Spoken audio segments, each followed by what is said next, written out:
Hello guys and welcome back to MS Tech Tutorials, and in today's video I'm going to be going over how to fix the your profile was signed out error code for Call of Duty Black Ops 6, and let's get straight into it.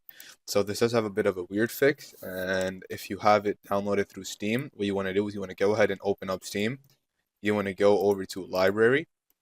You want to right click on Call of Duty. I don't have it installed, so I'm going to use a game that I have installed as an example. But anyways, just right click on it, hit Properties, go over to hold on. Yeah, right here. Sorry, go over to General, and then click on Enable the Steam overlay while in game, and just turn this off. Now this has worked for a lot of people, so if you go ahead and just turn it off, and then you go ahead and X out, and then you go ahead and start up Call of Duty, the error code should fix, and you guys should not have this issue anymore.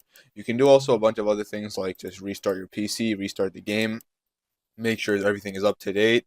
You can also make sure your drivers are also updated, and you can also do stuff like this. You can also restart your Wi-Fi router as well, but that specific fix should definitely work. And once you do all of these things, you guys should be good to go and you're all set.